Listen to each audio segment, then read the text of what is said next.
হচ্ছে গিয়ে এখন সে কি করছে না করছে সেটার থেকে বড় কথা, সে কিন্তু আমাদের জুলাই আন্দোলনের একটা বড় একটা অংশীদারি ছিলেন।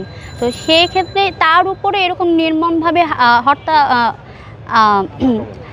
হিংস্রভাবে আপনার হামলা চালানো হয়েছে।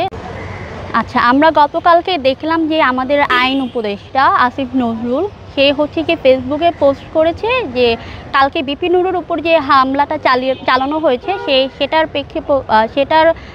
প্রেক্ষাপটে সে বলেছে যে সে এটার জন্য তীব্র নিন্দা জানিয়েছে। কিন্তু এটা তো তার কাজ না, সে তীব্র নিন্দা জানালো এতটুকুই তার কাজ শেষ? এটা তো তার কাজ না। তার কাজ হচ্ছে কি সে মানে তার যেখানের যা কাজ করা সে সেটা করবে, সে মাঠে এসে সে কাজ করবে। বাট সে হচ্ছে কি ফেসবুকে জাস্ট পোস্ট করলো, তার হয়ে গেল বা সেই, এটা তো বলতে গেলে সে হচ্ছে কি তার ভিউ বাড়ানোর কাজ করতেছে, ভিউ বাড়ানোর ব্যবসা করতেছে। তো সেই ক্ষেত্রে আমরা মনে করি সে যেহেতু হচ্ছে কি আমাদের বাংলাদেশের একজন আইন উপদেষ্টা, এটা তার সাথে মানায় না। তো তার ওরকমই কাজ করা উচিত, যেহেতু তাকে ওরকম পদে দেওয়া হয়েছে। তো সে ফেসবুকে এসে পোস্ট করবে, তীব্র নিন্দা জানাচ্ছে, এটা অবশ্যই তার সাথে যায় না।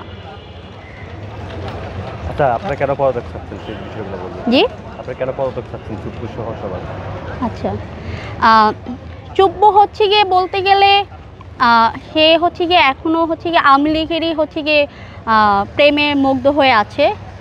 তো এখনও তার মধ্যে হচ্ছে গিয়ে আওয়ামী লীগেরই হচ্ছে গিয়ে রক্তের মধ্যে সে মানে আওয়ামী লীগের সে একটা আবহাওয়ার মধ্যে সে এখনও হচ্ছে গিয়ে মাতাল হাওয়ায় বয়ে বেড়াচ্ছে। তো আমাদের বলতে হবে যে এখন আর আমাদের আওয়ামী লীগের এখন আর সেই যুগটা নেই। এখন হচ্ছে কি আমাদের এখন যে জেনারেশন, এখন যে আমাদের ভাইয়া বাদান